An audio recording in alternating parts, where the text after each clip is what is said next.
morning. Good morning. Actually, good afternoon. Yes, Yes, it's afternoon. after 12. Hi, Rashmi. Always on time. Hi Mridula. Hi Anjana. It's me. Hi, Rashmi. Hi, Mridula. We're actually 5 minutes early. I know. Yes, We'll yes. just test our mics and start. That will give us Very 5 true. minutes for question and answers. Yes. So are we all, Mridula ji, can you check your audio?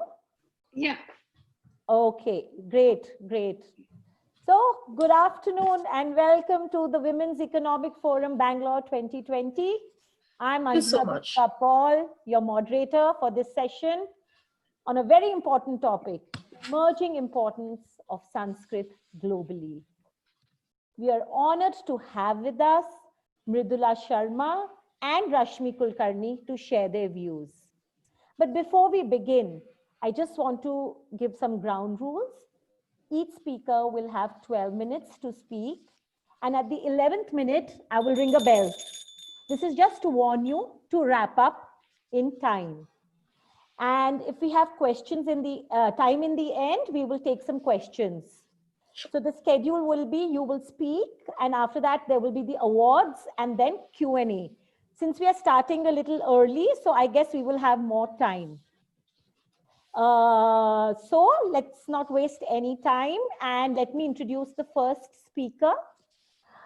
She is a BA in Sanskrit and author of Wow, No Side Effects, amongst other books. And she is the founder of No Side Effects on Facebook and another group. And she has at minimum 38,000 followers on one of her groups.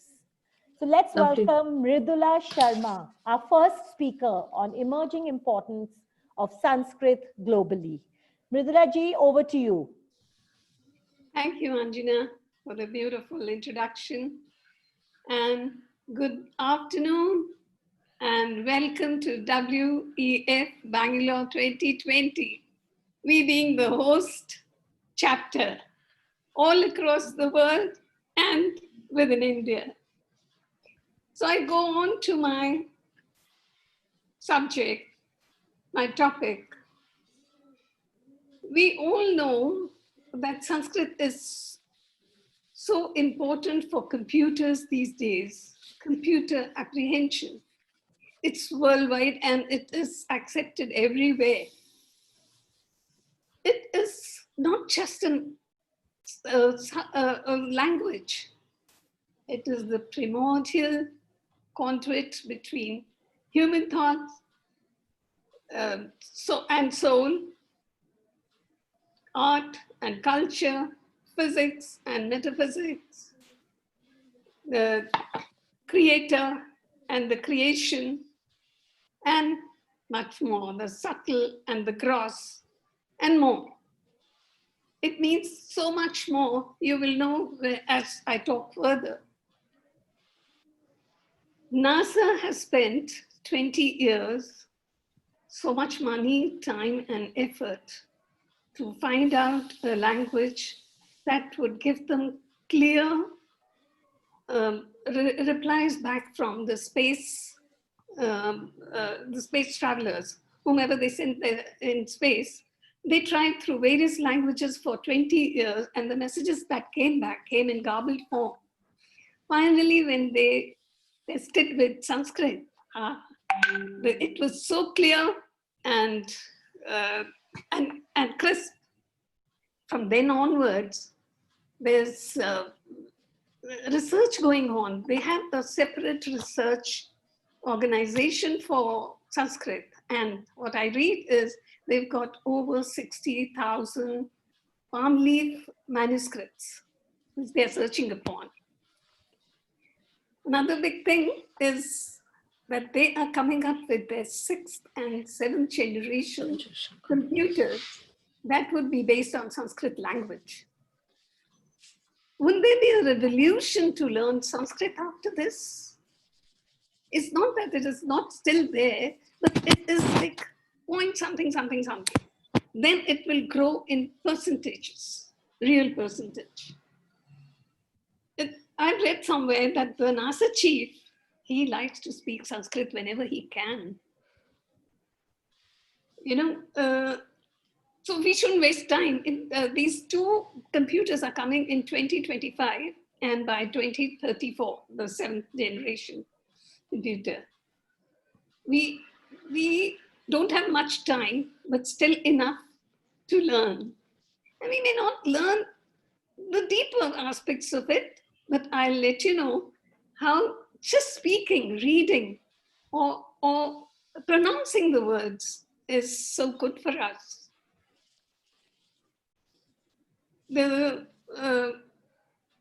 It is said that the phonetic language have their roots in energy points in the body. And these points, when we speak, read, or recite the language, these points are activated, which leads to reduction in stress, relaxation to the mind, and taking care of the diseases. And the British, in Britain, there's a school called James Junior School. Of course, there'd be many more. But this James Junior School has made it compulsory for its students from 6th to 11th to speak Sanskrit. And they say that these children have become much better in difficult subjects like science and mathematics. They want the children to speak Sanskrit. Similarly, there are many schools in Ireland also. There are many in Britain too, not this one alone. And why they want their children to speak in Sanskrit is because when we speak Sanskrit, all the nerve points of the tongue are activated, which leads to better blood circulation, and it betters the mind power. So that is an advantage of Sanskrit.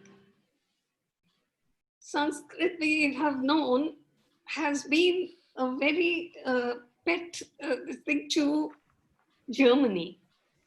There are 14 universities that teach Sanskrit in Germany. They say that the demand is much more and they cannot fulfill it. Sometimes they have to hold summer sessions for it. And more amazing is that in all the American university where Sanskrit is taught, the teachers are not Indians. The teachers are Germans. And I want to tell over here is, generally we, even the Indians, we think that Sanskrit or our literature or the Sanskrit books are related to religion. They are not. Religion would be a minuscule after the decimal point amount in the books. Mainly there is science. All kinds of science, some that has been discovered and more that has not even been discovered. And all kinds of science. There's also, I'll read it out later, more in Vedas about the management. We find it lots in Yajurveda. And someone has said, of course, the Gita also has so much of management that people know about, but they don't know much about Yajurveda. We take them as religious. We've never gone deep into knowing what we actually have. Dr. Michael said, in order to know better about the evolution of politics and economics, you need to know the Arthashastra of Chanakya. The German university says that the best calendar is the Hindu calendar. That the state university saying that because the year starts with the physical changes of the solar system. The Russian university, state university, says that the Hindus have great deep science in their books, like Vedas, Upanishads, the Puranas, Mahabharata, and the Ramayana. So all these people are acknowledging the amount of knowledge that we have. It is now time to read, know, and use it. Britain is working on an advanced defense system based on Sri Chakra.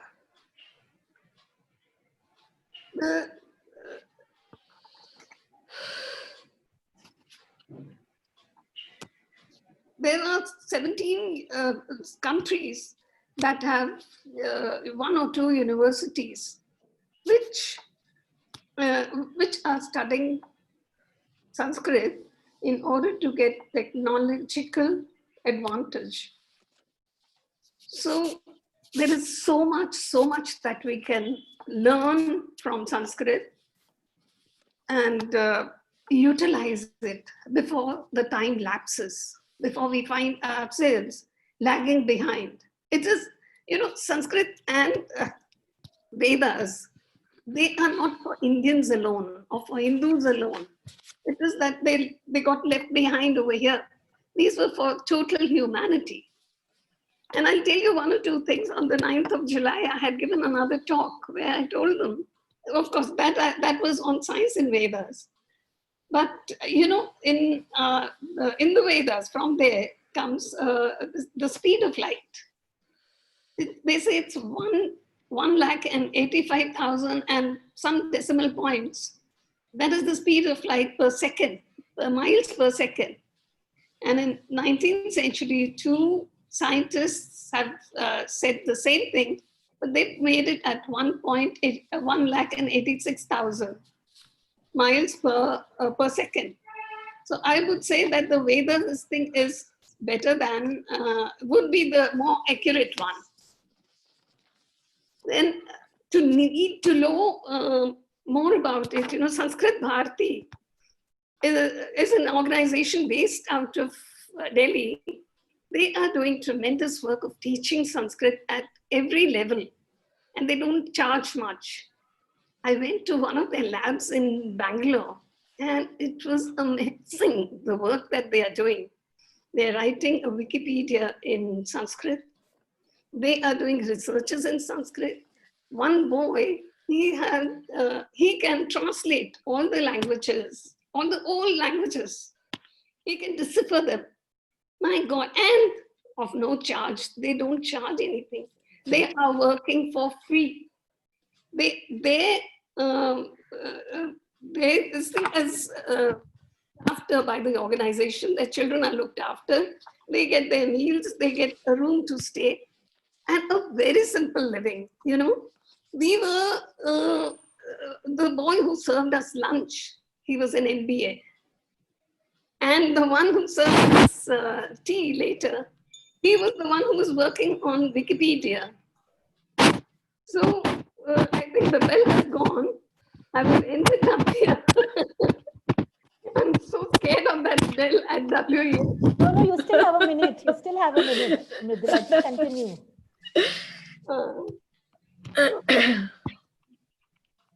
One thing I'll tell you, one more thing, in that 1 minute, is, we have so much of radiation inside the house, like the TV here and the laptop that I'm working on.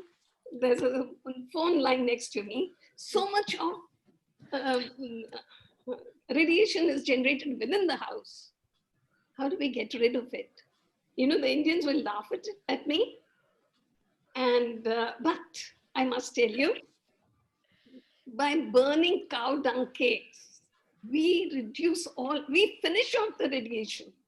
And you wouldn't believe that cow dung and cow urine is being exported in shiploads to the Western countries. America has made a few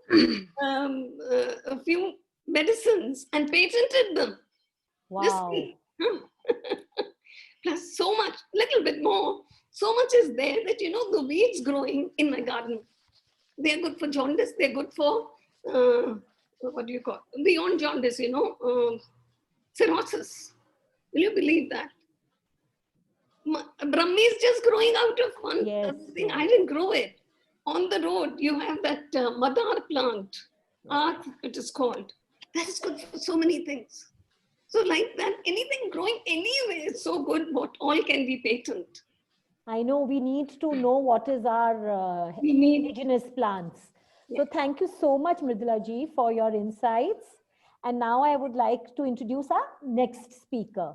She is the founder of Tarang Studio, which helps women from rural areas who are not so literate but have skills by supporting them with raw materials to make items which are supplied to corporate industry for various gifting needs. Their organization is mainly in Bangalore and Belgaum. So let's welcome our next speaker, Rashmi Kulkarni. Over to you, Rashmi. Our topic, emerging importance of Sanskrit globally.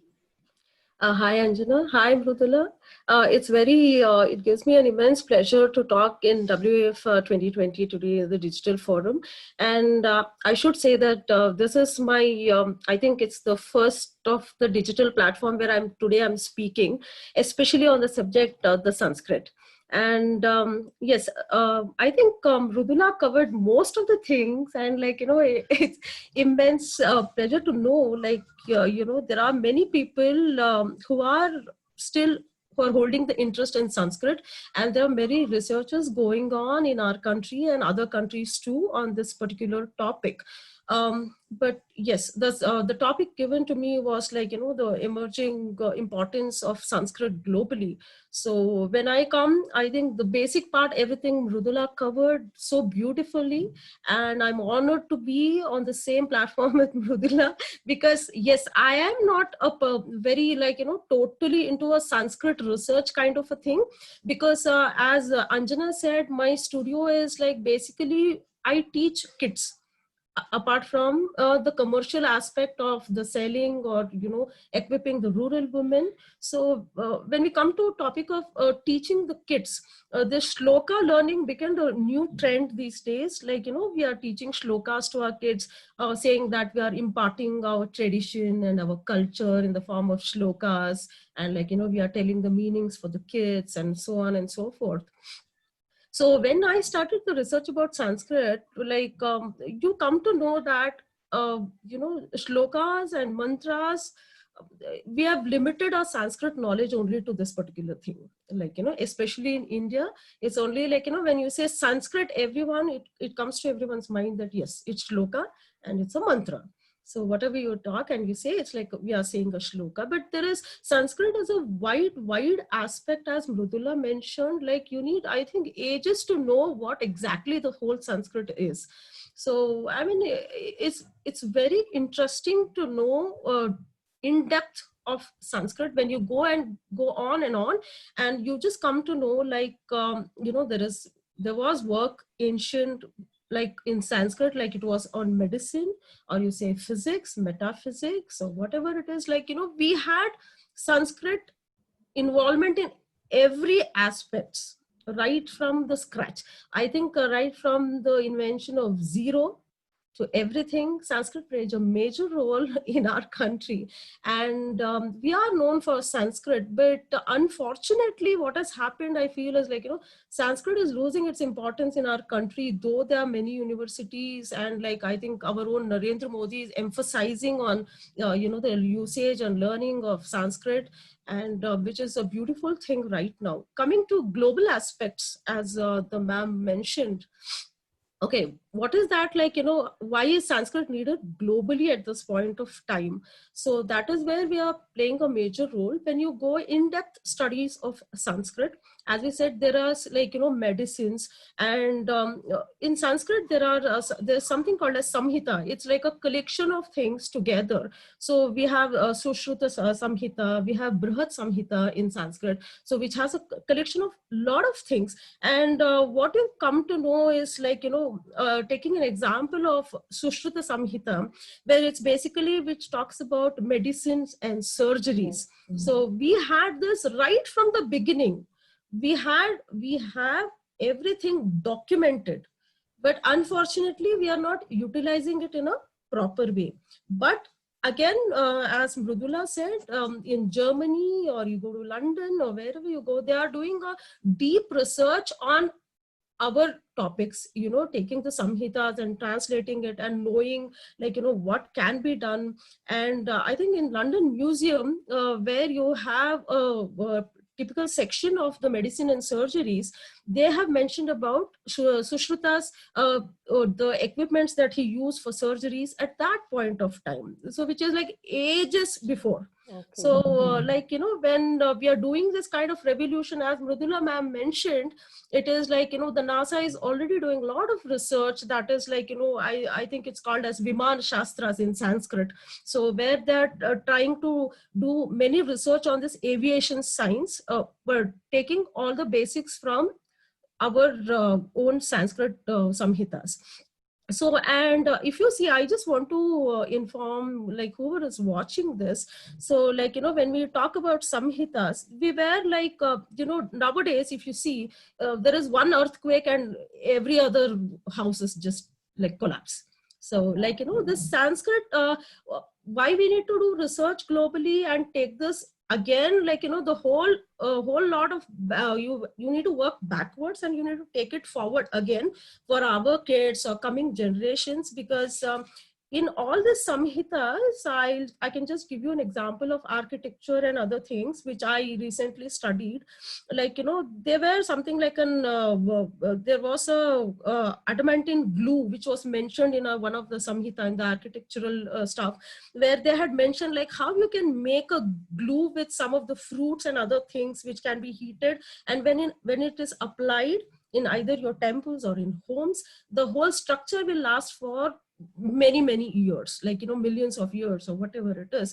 So why can't we use this technology again? So like, there's a global research which has to be formed, where all of the things have to be picked up from our own Sanskrit and learn. Sanskrit is just not like, it is not only a phonetics.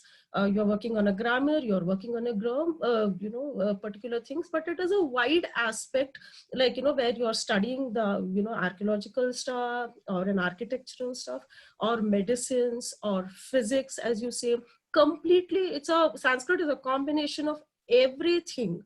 And when they spoke about the computers, like, I think the science, when the Samhita Sanskrit, the science was written in the Sanskrit language, they made it very easy, so that, like, the grammars was not much used in Sanskrit language to do the, to write down the sciences and whatever the discoveries or inventions were made at that point of time. Because I think, as far as I know and I have studied, like, they mentioned that the man who is doing a research and who is writing down the points, like, as we mentioned in, like, the Vimana Shastras or like the architectural stuff, they wrote it in a simple Sanskrit language. Sanskrit is a very simple language, but only thing is it's made a dead language right now here.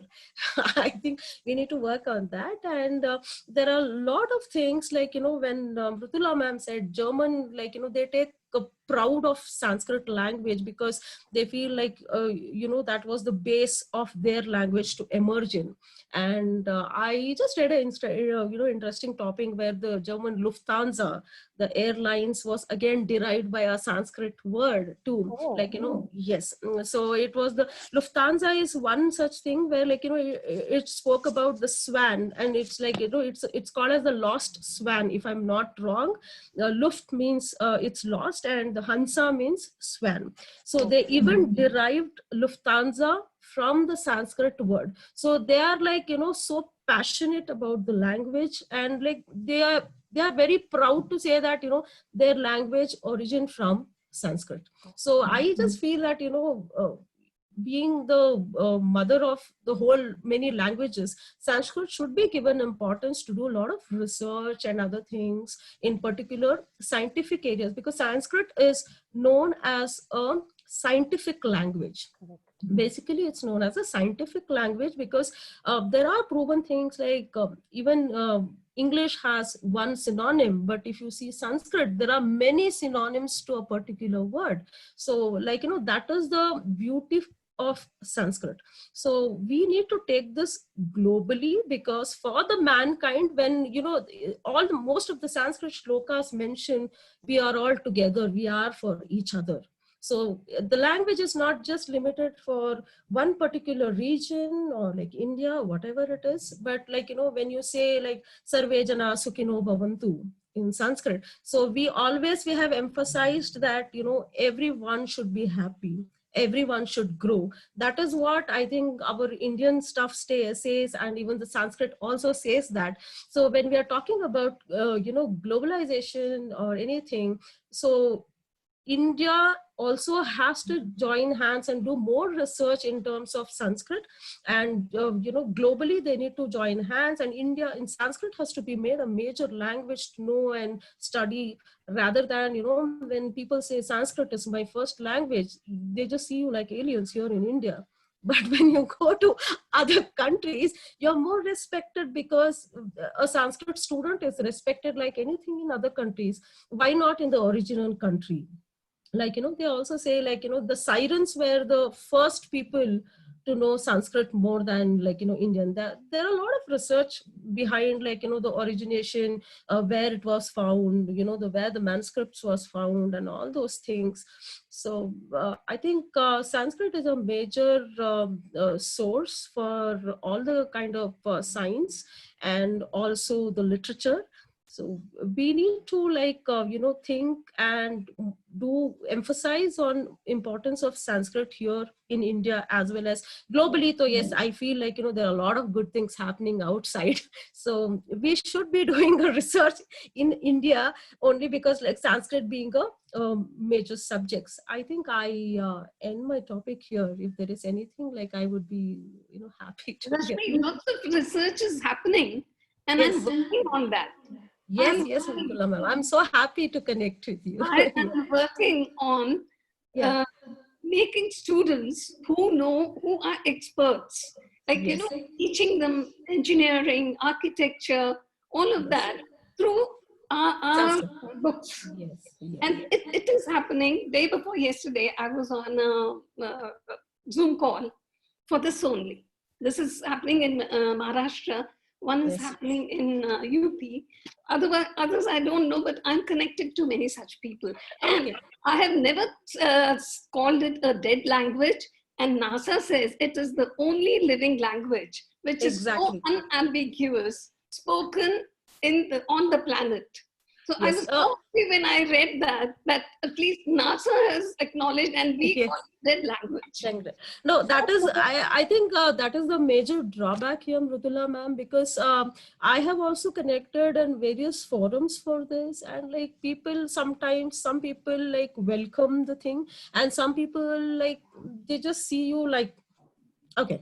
I mean, either it's like, I always feel that we lack the knowledge and we question, or we don't have knowledge, so we question, or like, it's really difficult. But yeah, even like, we are doing a small, from at least my organization, we are trying to do, take a tiny steps, and I'm trying to connect with major people like you, like who are already working in Sanskrit, so that, see, Belgaum is a 2-tier city and it's a very small city, and like, our major base is in Belgaum. So how we can take this forward, linguistically, that is the biggest challenge. So I'm also trying to figure out, like, what is the thing we can work on. And like, I also supposed to happen to many people who are doing research like you on Sanskrit, and I was fascinated, in fact, to know about the things, what is happening, and basically what was there in the ancient.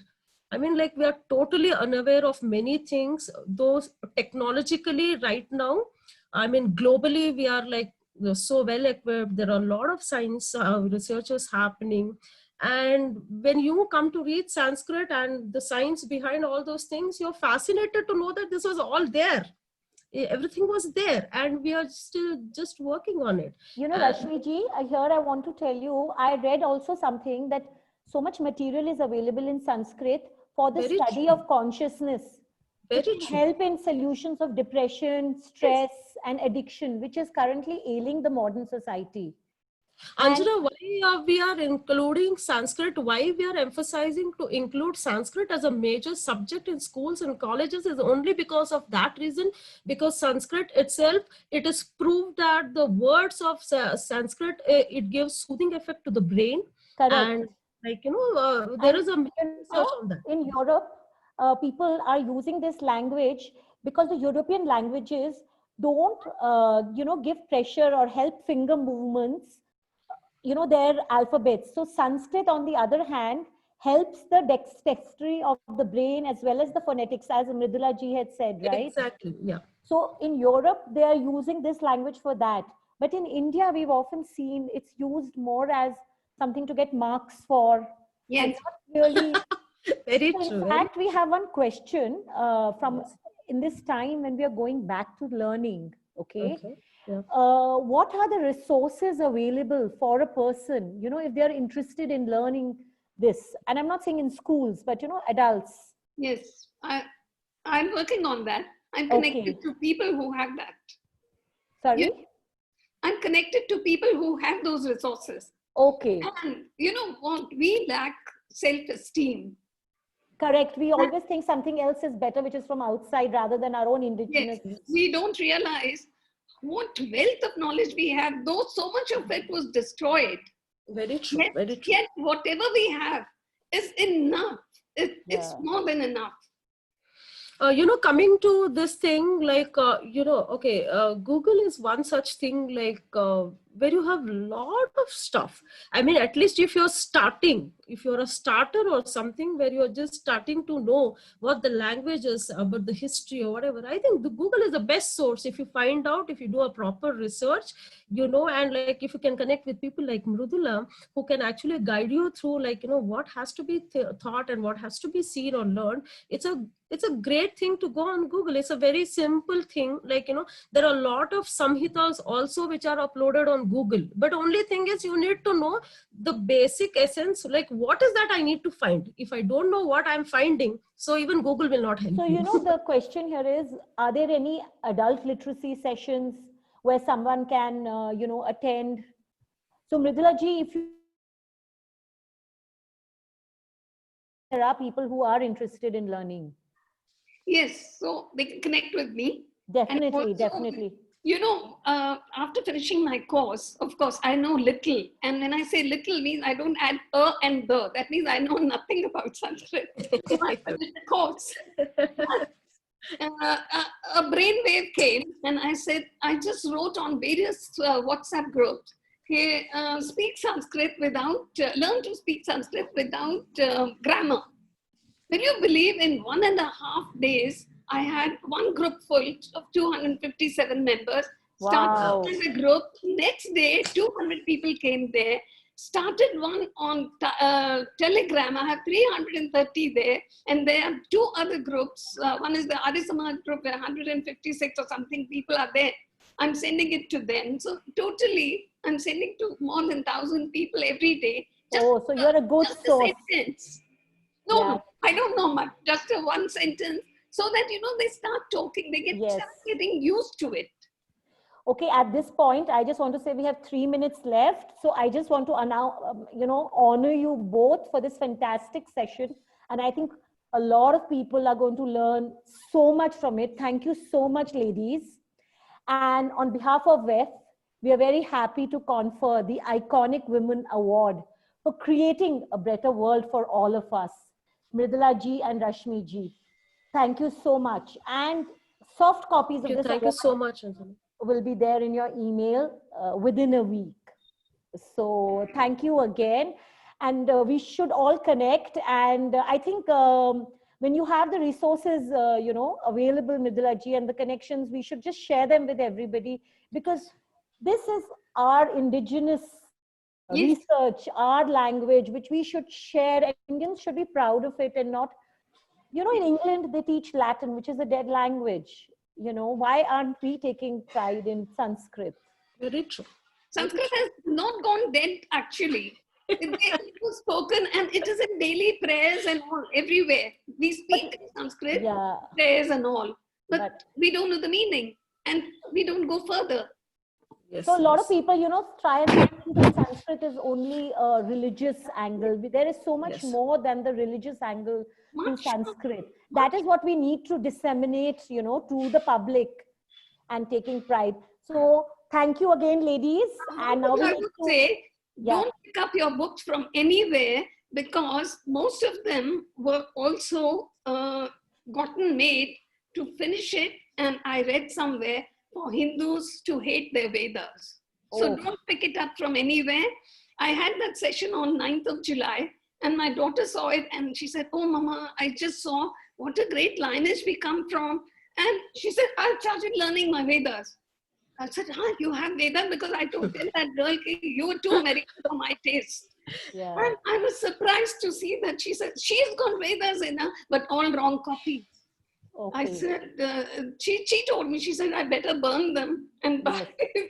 the right ones.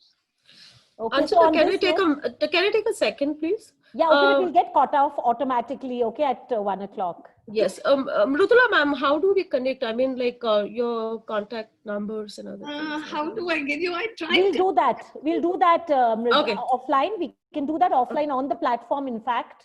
Okay, we meet. Yeah, you can We meet put it now, there. Rashmi. Done.